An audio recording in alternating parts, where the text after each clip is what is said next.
Welcome to Tech Chairs, a new podcast all about sport and technology. Because technology is the single biggest force shaping modern sport.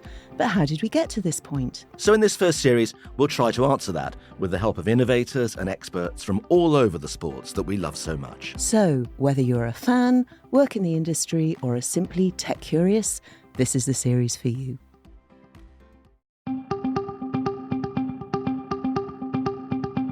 Welcome to another episode of Tech Chairs with me, Rebecca Hopkins. And me, John Inverdale. Counting down to the Sports Technology Awards on the 18th of May in New York, which is nearly sold out. I'm so excited about the incredible brands and people who will be in the room. Well, this time around, it's the second of our conversations with people who've significantly changed one sport in particular, or sport generally, with their innovative thought processes, or maybe just a blinding flash of inspiration. So which one was it with Andrew Steele, the man behind DNA Fit, where genetics and exercise and sport and performance all collided as one? So, Andrew, thank you very much for joining us. And you better start off by telling us what DNA Fit is. Yeah, thanks for having me. Glad to be here. So yeah, DNA Fit is a business which I was part of the founding team astonishingly 10 years ago now. So back in 2013.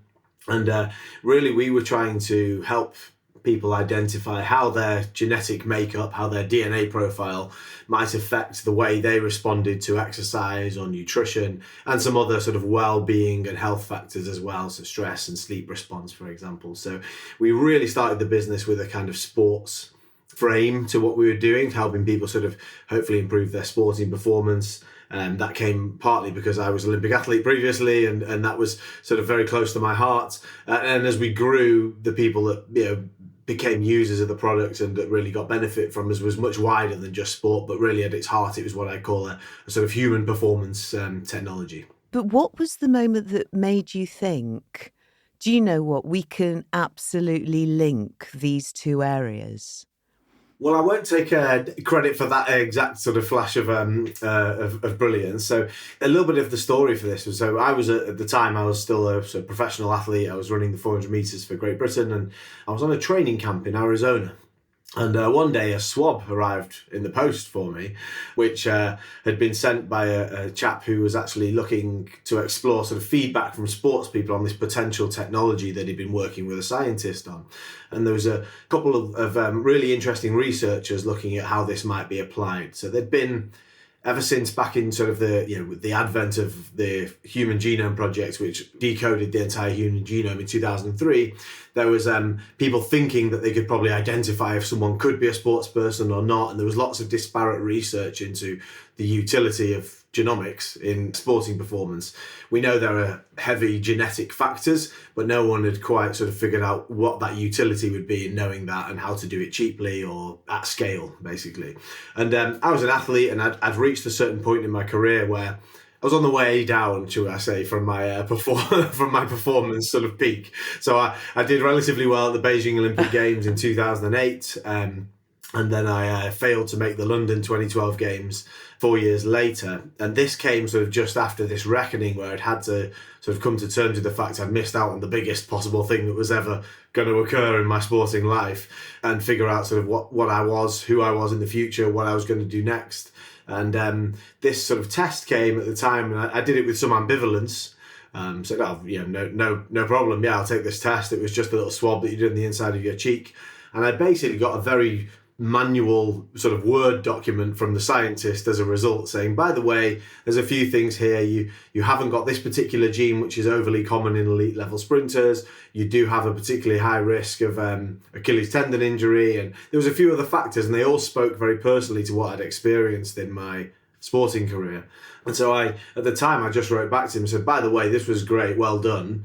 If you wanted to build this out, people like me would probably like to see and gave a list of features, basically a list of suggestions of what they could do with that technology.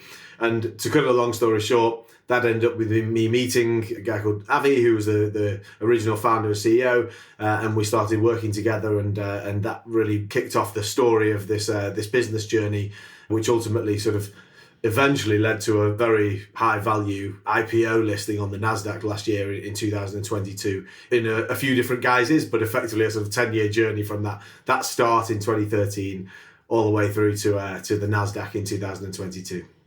Because it was incredible, because actually the way Andrew and I first met was at one of our awards where DNA Fit entered and won. And with all our awards, we get comments back from the judges. And I have to say, yours was one entry to this day where the judges were going, what is this? It's almost this dark art. It really did make a difference, because people just weren't used to seeing that type of tech in sport. So to what degree were you guys blazing a trail, or were you really bringing something that was fairly common in elite sport to the masses? Well, it definitely wasn't common in elite sport, for sure. I think what we did is we didn't really invent anything that new. And as a result of that, you almost can't in this space, because you can only do things that have got the correct evidence level to actually put into the product and the package. So when you come to a laboratory test or this kind of screening insight into someone, you have to go off published evidence in order to know what you can and can't say, and what is potentially a misleading sort of path to go down, or a genuine piece of advice, and how to make that useful. So we weren't really, we weren't discovering entirely new genetic variants associated with a trait or a sporting ability. We were just kind of consolidating the available published peer-reviewed research and trying to figure out a way to package that together that might be useful for someone. There was a movement towards kind of quantified self, so wearable technology telling you more data about yourself, people suddenly having direct access to their own health as a result of that, rather than just having your doctor tell you when you're unwell. And then we were capturing the sort of availability of the technology became achievable from a cost perspective at that point as well. So there's a famous graph of, to do a genome sequence in only sort of 2005 or 2006 would have cost you almost $1 million per sample. And then by the time, we were bringing our test to market, the test could be £150. And so there was this astonishing reduction in cost in the sequencing methods and the extraction methods that allowed you to bring a DNA test to market. So it was very much pushing the envelope, but it wasn't completely new science. It was just what was possible at the time. We were able to aggregate and bring together into a great product. Andrew, given what you know now, if a 14-year-old said to you, I want to be a marathon runner, or I want to be a table tennis player, or an Olympic rower, do you think we're at the point now, or very close to the point now, where you can say, don't bother because your cardio is not going to be suitable. Don't bother, you're never going to have long enough levers. Don't bother, you're never going to have enough speed reaction so that we can almost instantly direct people into the right areas and conversely take them away from areas which they are palpably not suited to? I don't think so. And I almost think we will never reach it. And that's because, I'll tell you why. And genomics is a factor, and how you're sort of built from a DNA perspective is a factor. But the sort of the menu of factors that contribute to being good at a certain, either that's a cognitive task, a physical task, a sporting task, whatever, a behavioural skill or talent that you have, are so broad. So, for example, I was a sprinter, I was a 400-metre runner. If you looked purely at my genomics, you may have said that I would not have been suited to be a sprinter from what we know so far. But my desire was to be a sprinter. So no matter whether I was suited better to another sport or another event, I didn't care enough about it. And think about all the other factors. Do you live with easy access to the facilities that might give you access to a great coach? Does the coach at that local track happen to be really good at the particular event that you might be suited to? Do you have a family member that's willing to drive you to there's so many factors in this. And I think it's really interesting to look at. So, an interesting example is thinking of Jamaica, world leading power in sprints, very much so in sprints. People in a young age will stop being football players in order to become sprinters, as opposed to the other way around in every other culture in the world. And that's their genomic makeup is one factor, I'm sure, but the fact that their culture completely and utterly is obsessed with running very fast for shorter periods of time is a much more powerful factor than any sort of bio marker that you could look at, I believe. So it's a very complex picture. What I believe it can do is, as the understanding grows, if people have a goal, you either have a desire or your local environment, your culture wants you to push towards a certain goal and makes that your target. By better understanding how you're made, we can better personalise that journey to success. So hopefully increase chances of success by understanding a genomic profile, as opposed to say, no, you shouldn't try and do that. You should try and do something else, because the evidence just isn't there. And I don't know if it ever will be, to say that you cannot, reach a certain goal or are better suited to change to a certain goal. Yeah. Do you know what? It's interesting you say that, because I just read a piece of research that had been done by one of the national governing bodies, and the kids they had who were podiuming, all of them, the one common trait they all had, their mums were prepared to drive them to practice. Yeah. And it was always their mums for some reason. Yeah. And it's just weird, some of those things. So, you've obviously got a tremendous handle on, if you like, the internal and to a degree the external workings of what makes people successful. You've obviously gone from DNA Fit and are pursuing other ventures now. Are you bringing that to bear with your new interests? Yeah, probably a little bit. One of my things, as we grew the business and we ended up being acquired by a bigger company called Prenetics, and became sort of the EMEA half of Prenetics, and so it was a very long journey. But that meant that we had very much broader products that we brought to market, closer to the clinical world and the health medical device world, etc. as well. And I think one of my desires is to still be close to what I would call this sort of human performance technology. So that's things which will help people achieve sporting goals, but not just elite sports people that have got using sport as their mechanism to change their life, whether it's mental health or physical health.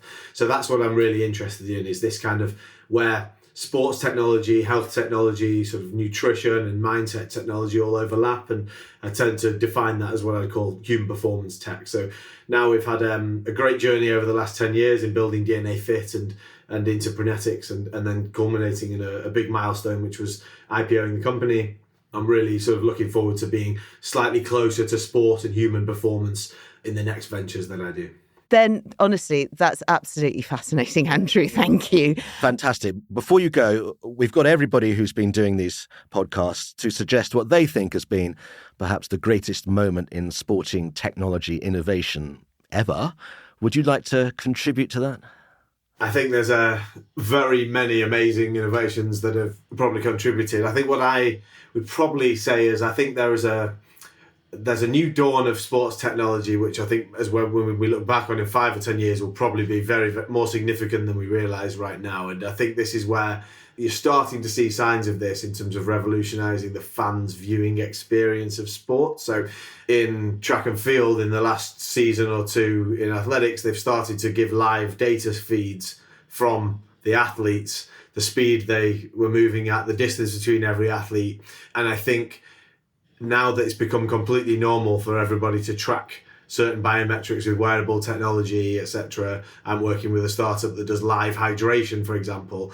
I think we're close to a precipice of an incredible change in how we view sport. And I'm thinking of, if you ever watched like poker on television, where they've got the players' heart rates so they can have an insight into how they're feeling, or if they're panicking, or if they're feeling really calm.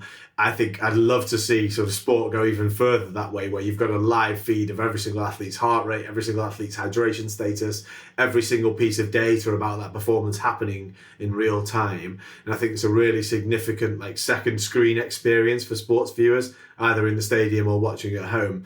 I think that's going to be a real it's going to be what unlocks and makes mass viewing of live sport relevant to the younger generation that want more data and want to sort of be more distracted with other things at the same time as watching sport. So that's my I don't think it's yet the GOAT, but I think that when we look back on sports tech in 5 to 10 years, we'll realise that this was a turning point where this kind of live stream of data feeds, potentially of biometric data feeds about the sports people themselves, will be a really significant technology advancement. Well, huge thanks to Andrew. And if you want to tell us what you think is the greatest technological moment or invention in sporting history, we want to hear it. So contact us at techchairs@sportstechgroup.org or tweet us @SportTechGroup using the hashtag SportsTechGoat. And just to alert you that over the next few episodes, we'll be talking Formula One and cycling, broadcast and fashion. So from both of us, lounging in our tech chairs, goodbye.